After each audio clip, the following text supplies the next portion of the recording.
Anaemia বা রক্ত স্বল্পতার সাথে আমরা কম বেশি পরিচিত। অনেকে এটাকে রক্ত শূন্যতা বলে, তবে এটা তারা ভুল বলে। না জানা কারণে তারা এই ভুল বাক্যটা উচ্চারণ করে। রক্ত শূন্যতা হবে না। রক্ত শূন্যতা মানে তো শূন্য মানে জিরো। জিরো হলে তো সে আর বাঁচতে পারে না। এটা মৃত্যুর পরে রক্ত শূন্য হয়ে যায়, কিন্তু জীবিত থাকতে রক্ত আর শূন্য হয় না। তো এই চিকিৎসা বিজ্ঞানের ভাষায় এটাকে আমরা অ্যানিমিয়া বলি। আর একটা পুরুষের স্বাভাবিক রক্তের পরিমাণ 14 থেকে 17 গ্রাম পার ডেসিলিটার, আর একটা মহিলাদের রক্তের পরিমাণ 12 থেকে 15 মিলিগ্রাম পার ডেসিলিটার। তো এর থেকে যদি কম হয়, তাহলে বিশেষ করে উভয়ের ক্ষেত্রে, পুরুষ এবং মহিলা উভয়ের ক্ষেত্রে যদি 10-এর কমে নেমে আসে, তাহলে চিকিৎসা বিজ্ঞানের ভাষায় এটাকে কিন্তু আমরা অ্যানিমিয়া বলি বা রক্ত স্বল্পতা বলি। রক্ত স্বল্পতার উপরে অল্প একটু ধারণা দেব আপনাদেরকে। ভিডিওটি না টেনে পুরো ভিডিওটি দেখলে এই ধারণাটা সম্পর্কে আপনিও অভিজ্ঞতা অর্জন করতে পারবেন। আসসালামু আলাইকুম রহমতুল্লাহি ওয়া বারাকাতুহু। আমি ডাক্তার মীর শহীদুল ইসলাম। আমার চেম্বার শুভেচ্ছা 255, ঐতিহ্যবাহী শেখঘাট, সিলেট। জি, গুগলে যদি ডাক্তার মীর শহীদুল ইসলাম কথাটি লিখে সার্চ দেন, আপনি আমার সম্পর্কে বিস্তারিত তথ্য পেয়ে যাবেন। জি দর্শক শ্রোতা, আলোচনা করতেছিলাম অ্যানিমিয়া বা রক্ত স্বল্পতা নিয়ে। আমরা কিন্তু চিকিৎসকরা একটা রুগী দেখলেই বুঝি যে রুগীটা অ্যানিমিয়া বা রক্ত স্বল্পতায় ভুগছে কিনা। এটা কিভাবে বুঝি? এটা আমাদের একটা এক্সট্রা এক্সপিরিয়েন্স, একটা স্পেশাল একটা দক্ষতা। আমরা এই যে জায়গাটা, এই জায়গাটাকে বলি স্কেলেটা। এই চোখের যে স্কেলেটা টানলে, নিচের দিকে টানলে, বিশেষ করে ওই জায়গাটা থাকবে রক্তিম বর্ণের, লাল থাকবে। তখন আমরা বুঝতে পারি যে না, এই অ্যানিমিয়া বা রক্ত স্বল্পতায় ভুগতেছে না।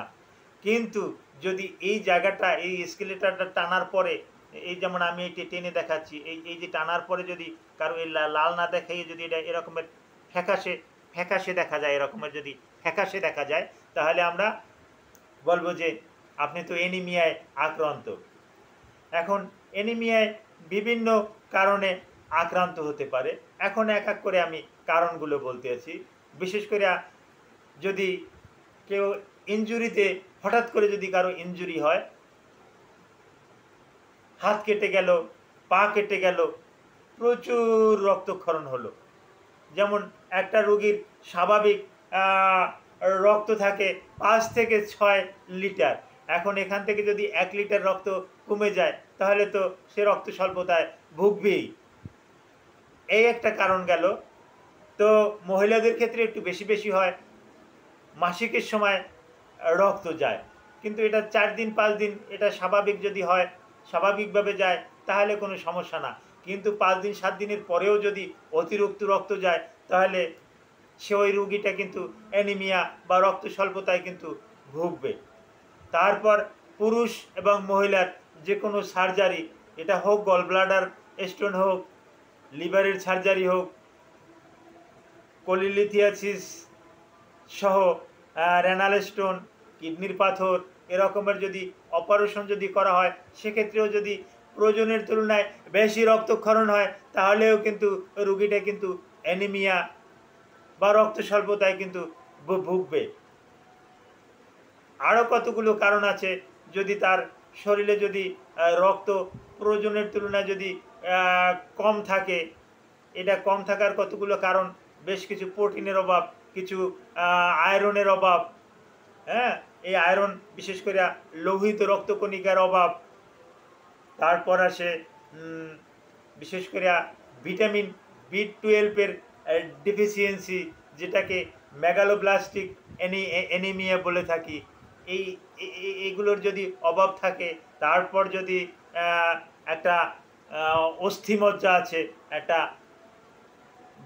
বনমেরু আছে, এই বনমেরুতে যদি বড় ধরনের কোনো একটা সমস্যা থাকে, ওখান থেকে যদি রক্ত উৎপন্ন না করতে পারে, তাহলে ব্লাডের রঞ্জক পদার্থ বা হিমোগ্লোবিনের পরিমাণ কিন্তু কমে যায়। তখন কিন্তু রুগী ডে বাই ডে কিন্তু অ্যানিমিয়া বা রক্ত স্বল্পতায় ভুগে। আর রক্ত স্বল্পতায় ভুগলে কিন্তু তার শরীরে রক্তের পরিমাণ কম। 10 মিলিগ্রাম পার ডেসিলিটার, হ্যাঁ, 10 গ্রাম পার ডেসিলিটার এর যদি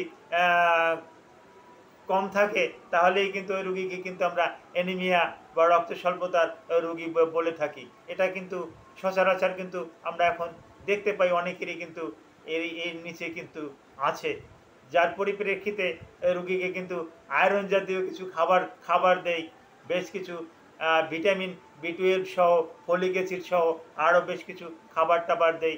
বিশেষ প্রয়োজনে আমরা কিন্তু রুগীকে ইনজেক্টেবল ও দিয়ে থাকি,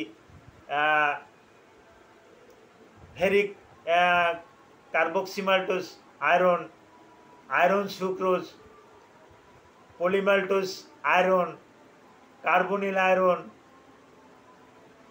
ferrous sulphate, ferrous gluconate, ferrous fumarate, folic acid, এ জাতীয় ঔষধ কিন্তু আমরা রোগীদেরকে দিয়ে রক্ত স্বল্পতা কিন্তু দূর করতে সক্ষম থাকি। বিশেষ প্রয়োজনে কিন্তু ব্লাড ট্রান্সফিউশনও কিন্তু করতে হয়।